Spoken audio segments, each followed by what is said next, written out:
Pokemon themselves have just made an announcement that is pretty promising for the future, specifically about future announcements of Pokemon. Now, this could, in all honesty, represent anything and everything within Pokemon, basically every aspect of it. So we're gonna break that all down today. Plus, we do have some other news and information, and I guess you could say speculation even, to break down in today's video. So as always, right before we do hop into it, I would greatly appreciate if you could sub to the channel, reach our goal of 45,000 subscribers. Let's hop right into it. So we have this official post from Pokemon that says Pokemon XP is the first ever official Pokemon fan convention featuring exciting panels with major Pokemon news happening alongside Pokemon Worlds, where top trainers will compete across various titles from around the globe. So there was something within this tweet that you guys may have missed that I didn't recognize at first, and that specific piece of information is very important. You low-key have to like read in between the lines a little bit. It says featuring exciting panels with major Pokemon news, and it says tune in live on the official Pokemon YouTube channel and Twitch channels from August 28th to the 30th to witness a historic Pokemon weekend. I think the words historic Pokemon weekend should entail and cover a lot. I'm sure they're gonna announce some stuff with the TCG or just some new competitions or just whatever it may potentially be. But what is interesting about this is that this is around that same exact date where we did get a rumor about a Pokemon Presents or like some sort of announcement happening with Pokemon. And we did talk about that recently where, you know, some other sources out there are saying that is not a Pokemon Presents. But of course, we do have some sort of announcement. Even if it's not a Pokemon Presents, that doesn't mean they can't still announce something. They could still hop on stage and announce anything with Winds and Waves. You know, I don't think it's going to be a trailer, but that doesn't mean they can't reveal something for Winds and Waves, such as, I don't know, maybe the starter evolutions, maybe the typings, or maybe another brand new Pokemon within the region, maybe the box art legendary Pokemon. This could even be an announcement of some sort of classic game. Obviously, I think the odds of that are pretty low, but I'm just bringing it up because anything could happen. I just think that it would be wild if they're going to say major Pokemon news and historic weekend of Pokemon and not drop anything or announce anything with the games specifically. Because, of course, Pokemon has a wide variety of things nowadays. We have merchandise, other apps, other games, competitions with TCG. Like, there's a whole lot. Of course, the Pokemon World Championships as well. Another thing to point out is this is almost exactly 6 months to the day until Pokemon Day of 2027. Now, that is definitely where we're going to get the next ginormous, like, big trailer for Winds and Waves that is going to reveal a lot. I am just still sticking by the fact that, yeah, they could definitely reveal anything that they want. This is Pokemon we're talking about, as well as Nintendo, where they are very much known for just doing random announcements, just dropping things without having some sort of announcement beforehand for people to prepare for it, if that makes sense. And the fact that this is the first ever official Pokemon fan convention makes me feel like they're not just going to say all of this stuff and hype it all up just for some sort of random, you know, small announcement being like, oh, the next TCG set, or here is a little bit of part 2 of the Pocopia DLC. Like, that stuff still would be really cool, but that isn't really major Pokemon news. And that's why I am also thinking that with all the recent history of Nintendo doing stuff a little bit different this time around with all of their Nintendo Directs, giving very small directs for things such as Donkey Kong Bonanza or Splatoon Raiders or whatever, they could kind of be doing the same thing and not necessarily call it a Pokemon Direct, because obviously that's what a Pokemon Presents is, but this could still be brand new, different style of a live Pokemon announcement that should be more than just one thing. Like, if it is a major thing, historic thing, it shouldn't just be one announcement or two. This could potentially be some of the biggest announcements that we have had in the last couple of years, or they could quite literally completely disappoint us and announce something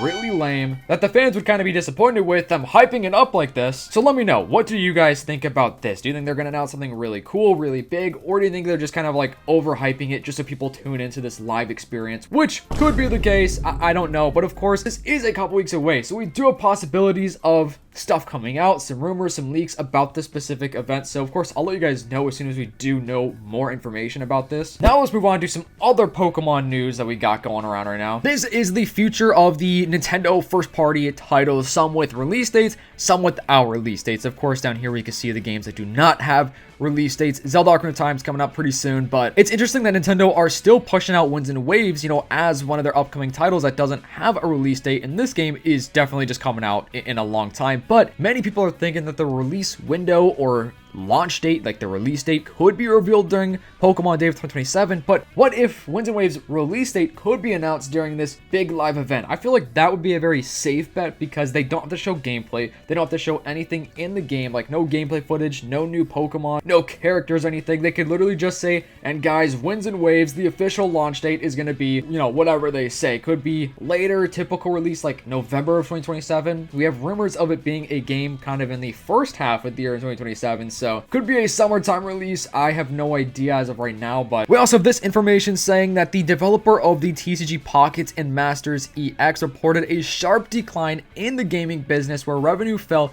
33.2% year over year, while segment profit dropped 62%. So Pokemon TCG was the main factor. The monthly active users went from 39 to 23 million. They also are planning to run more events and promotions to increase the login frequency and user retention. So good news for like the TCG Pocket app. We should be getting more in the game. Now here's my biggest issue with the game is, for me, I think the loading times sometimes are just too long. In some of the ways like you claim your rewards, it's just like kind of a little annoying in a way, like constantly going in and out of the reward area to quickly, you know, get to that reward, if that makes sense. I'm probably explaining that terribly wrong, but the game is really fun and I definitely see why people are kind of falling off of the game. Ironically enough though, recently I have been getting back into the TCG Pocket app, whereas I was kind of like not using it for a very long time before that. If they do add some more stuff to it and give us some new features or just like events and promotions, I am down for that, and it'd be really interesting to see what they do end up doing. Now we do have Pocopia DLC Part 1 that has officially dropped a couple of days ago,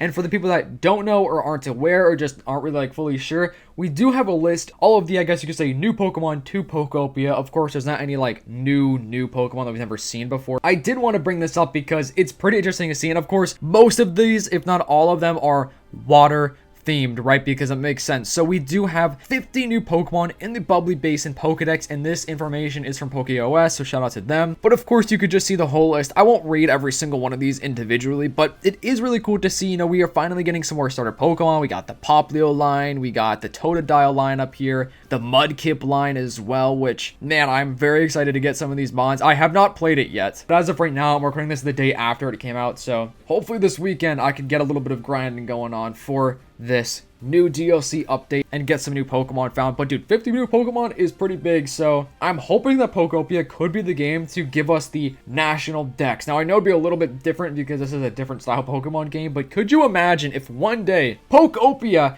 is the game that actually gives us every single Pokemon available? Now, I actually do think that this does have a very high possibility of happening. My reason for that is honestly pretty simple, and that reason is because of the fact that they don't really have to worry about like stats or anything of this game, like battling and battle evolution gimmicks and all the, I guess you could say, specific things that they really have to pay close attention to. These Pokemon could just be added to the game for fun. So maybe eventually, you know, years and years down the line, as we get more and more updates for this game, because I know there's only 3 DLCs to this game, but that doesn't mean they can't still give us little updates with some brand new Pokemon and stuff like that. I'm not saying that this game will 100% have the national dex, but I mean, dude, if there's ever a Pokemon game, it's got to be this one or Gen 10, but of course, it is more difficult with Generation 10. They have to do more animations, just paying attention to the stats and everything like that. So let me know what you guys think. Are you excited for the Pocopia DLC, and what do you think they could potentially announce for this Pokemon XP event, which they are hyping up pretty big? So hope you guys have a fantastic day. I'll see you in the next one. If you are real and watching this far in the video, comment down below Espeon, just the word Espeon. I'll see you in the next one. Peace.